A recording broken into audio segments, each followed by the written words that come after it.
Conor Benn has betrayed Eddie Hearn badly. Me personally, pretty devastated. Benn was signed with Eddie's Matchroom Boxing from the very beginning, stood with him through drug suspensions, and even lent him money when he was financially struggling. But now he's left for Dana White's Zuffa Boxing.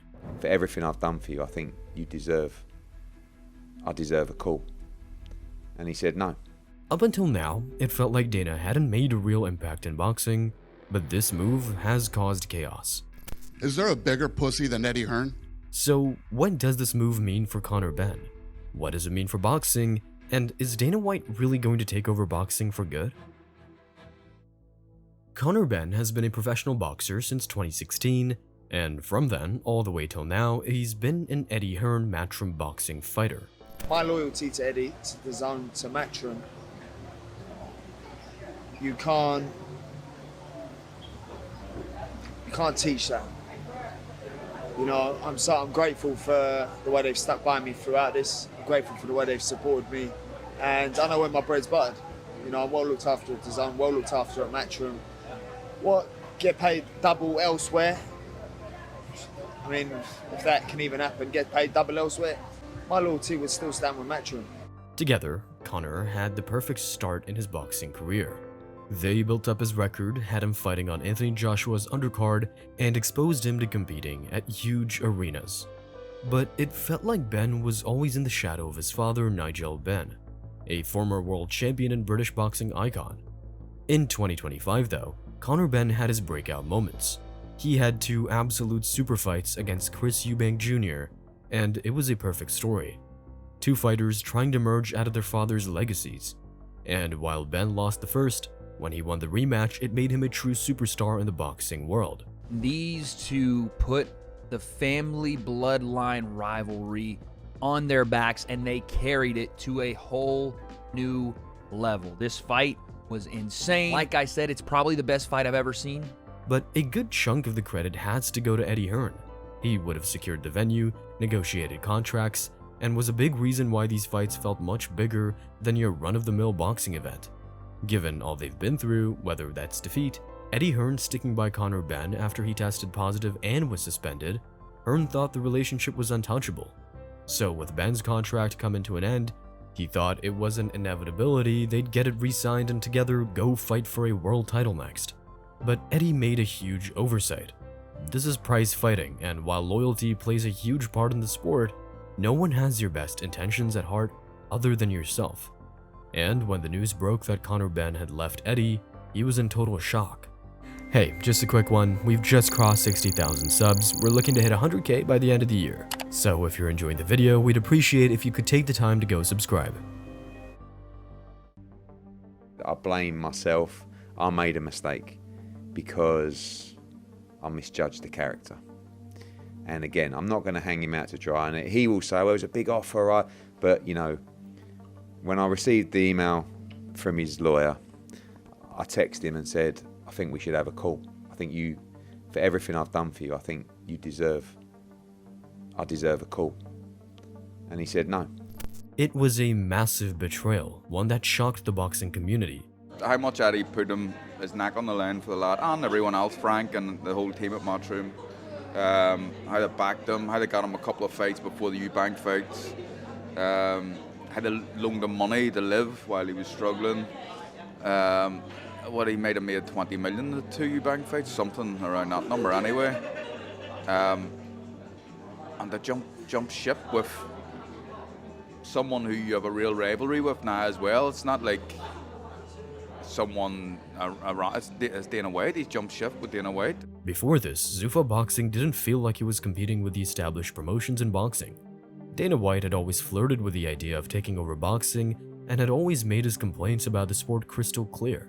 These guys have been in the business for 100 years and none of them have done anything. I've never seen a business where there's been trillions of dollars in revenue and at the end of the day there's nothing there because none of them reinvested in the sport of boxing. Every time they put on an event, it's a going out of business sale. We have reinvested hundreds of millions of dollars into the sport of MMA and into the UFC. In mid-2025 though, things changed. He had a huge financial backer in the Saudis and in Turkey al-Sheikh. All of a sudden, the boxing world had to take notice. But Dana White wasn't coming to just play ball and follow the status quo.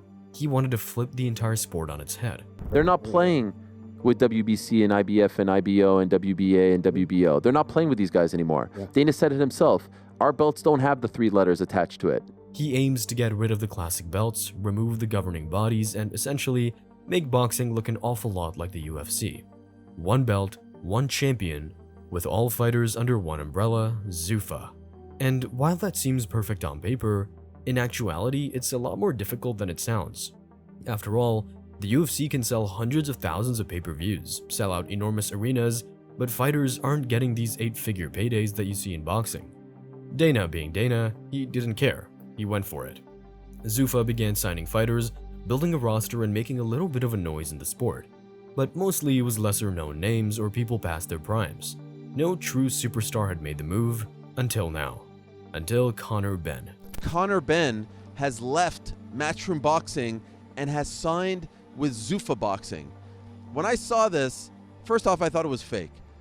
There were no rumors of him, being a free agent, no rumors of him shopping his services, no rumors of him even looking at Zuffa, no rumors of Zuffa talking to him, none of that. And then all of a sudden, this comes through on a Friday night, an absolute shocker. Zuffa has reportedly signed Benn on a one-fight deal worth $15 million.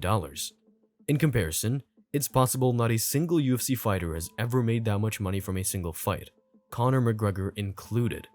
And Conor Benn isn't this global megastar selling millions of pay-per-views. Funnily enough, this news has created not just uproar in the boxing world, but with UFC fighters too. I don't even know who Conor Benn is. I don't know. He supposedly is a pretty big name in boxing, but I never heard of him. Crazy, bro. They really paid this Ben. Is Ben Johns? Conor Ben. Conor. They really paid him $15 million. It's like, I wouldn't blame you for going to box. Yeah, it's crazy how you just put in so much work in the UFC, to build this name, create this character, be this star. It's like, I'm not making $15 million fight. How highly he values people away from the sport that kind of built his reputation. It's just upsetting, to be fair. It's disappointing more than anything. And that's probably all I'll say on that. The counter-argument is that even though O'Malley hasn't heard of Conor Benn, could he sell out a 70,000-seater arena and hundreds of thousands of pay-per-views without the help of a strong undercard? In a weird way though, this could end up pushing the fighter pay narrative even more in the UFC. The thing is, when they do the crazy stuff, like what they offer Bam Rodriguez and what Bam Rodriguez is getting paid is 5 times more than some of the biggest UFC stars. The UFC stars are going to start revolting when they're going, I just don't understand how this is working. You know, I'm selling out to T-Mobile. You know, I'm doing a huge viewership on Paramount, and I'm getting 5 times less than these fights. That's when the problem's going to come. But they've got to make a mark somehow. But either way, signing Conor Benn and being able to offer such an enormous purse is the first major blow from Dana. And it hit Eddie Hearn hard. Previously, Dana and Eddie has always straddled that line of mutual respect with a light undertone of competitiveness. They both admired one another, but perhaps knew one day they could become rivals. Dana's always been quite up my really, when it comes to giving me compliments about being a boxing promoter. I mean, when he says we don't have any vision, I mean, I look around here, I'm looking at Ben Eubank here, 70,000 twice. I'm looking at Crawford Madrimov in LA. I'm looking at Canelo against Billy Joe Saunders breaking the record for the biggest indoor crowd ever in boxing. Now though, it's all-out war. Dana has pinched one of Matchroom's top guys right on the cusp of his prime. For Dana and company, for Zuffa Boxing, to pluck arguably the biggest star not named Anthony Joshua and Katie Taylor under the Matchroom umbrella is a massive, massive shot. That's going for the jugular. That's sending a signal to Matchroom that we are not playing around. And Ben even left Eddie with a sour taste. Conor didn't call him up to explain the situation and thank him for a decade of hard work. Instead, his lawyer sent him a formal email, and when a stunned Eddie wanted a call to discuss and understand the decision, he was turned down. I actually received an email from Conor Benn's lawyer to make me aware of it. That I'm not going to sit here and hang Conor Benn out to dry. But I've got to be honest with you, me personally, pretty devastated. For Dana, this was a monumental victory. And for all the accusations that Dana doesn't seem too interested in being a promoter or his motivation is gone, it feels like ruthless Dana White is back. I am really beating up babies. Is there a bigger pussy than Eddie Hearn? He was quite upset that Conor Benn left him. Is there a bigger than Eddie Hearn? This guy's supposed to be your friend. You're crying, he made more money. He's going to make more money, and he had the right to match it. He claimed the big boxing promoters were way out of their depth and essentially he was doing whatever he wanted with no pushback. But in return, Eddie was picking apart Dana's strategy, notably putting on events in the soulless Apex Center. What vision is Zuffa showing? What it's showing is 4 or 5 fights in, Max Kellerman telling you that that guy, I can't remember his name, nice kid, the Irish kid, is the next Roy Jones.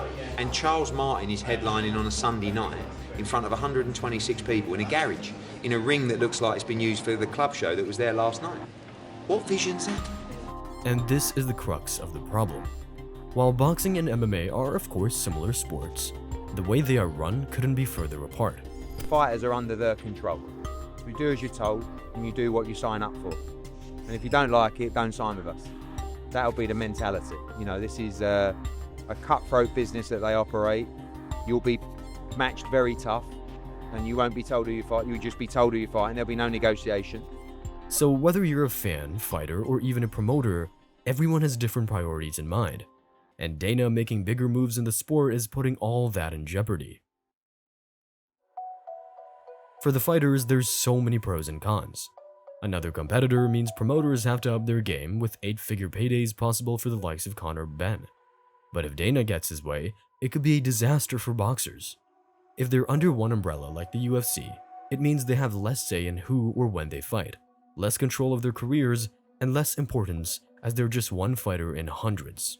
The biggest thing is control for those guys. So like they want to control your commercial elements. You know, you're not allowed any sponsors, as I understand it. You've got to wear these clothes. You've got to wear these shorts. You know, you got to request when you wipe your bum. I'm only joking about that. It's not. I don't believe that's a real clause. But you know, it's a control thing. That's something Eddie Hearn has made apparent, using Tom Aspinall and the UFC's lack of care as proof. Someone was talking about the UFC and Tom Aspinall, you know, they've just humiliated him and kind of just turned their back on him. You know, I don't do that. I don't do that to my fighters. Dana's even been on record to say boxers are overpaid. One of the big problems with boxing too is that all those guys are overpaid. And every time they put on a fight, it's a going out of business sale. For fans of boxing, Dana's plans are so conflicting. You might end up getting bigger fights, stronger cards, and more organization without there being 4 governing bodies with their own agendas. But he wants to destroy over 100 years of boxing history, remove the iconic belts, creating his own new divisions and titles. And most boxing fans think there's no way the big stars will sign long-term deals with Dana. It's interesting to me because if Zuffa is able to do these one-fight steal deals where they're not signing guys to long-term deals to their normal contracts, because guys with a big platform, with a big profile won't ever sign to those type of contracts we saw that Zuffa is going to give to the league type of fighters. And Dana isn't going to sign a star-studded roster of boxers overnight. So in the meantime, the sport will be totally divided. You'll have top Zuffa fighters who literally cannot fight those who aren't signed to Dana. It'll be much like in the early days of UFC where Pride or Strikeforce had elite talent and fans couldn't find out who truly was best. At least in boxing today, those barriers don't exist. But for promoters, it's a scary time. Dana White, the mastermind behind the UFC's monopoly, with the wealth of Turki al-Sheikh behind him, it's a serious force. Dana's always talked about getting into boxing and that was going to be big. But when you think about TKO as an entity teaming up with Turki to do this, who has endless funds, pockets as deep as anything, it's the biggest game changer. With Conor Benn leaving one of the most established promoters in favor of Dana, you have to think this could be the first of many huge announcements. At the end of the day, money talks, and in boxing even more so. If Turki is willing to pay the boxers more, put on grander events, and give them consistent big fights, they'll move. It's that simple. But if they want to monopolize the sport, take big percentages for themselves like the UFC, and limit fighter pay, it's going to fail.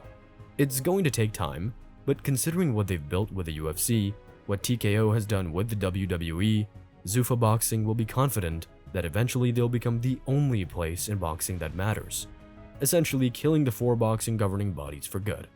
And it's all started with this major move of pinching Conor Benn from under Eddie Hearn's nose. Thanks for watching. We recently covered the downfall of the UFC heavyweight division. If you enjoyed this video, be sure to check that out here.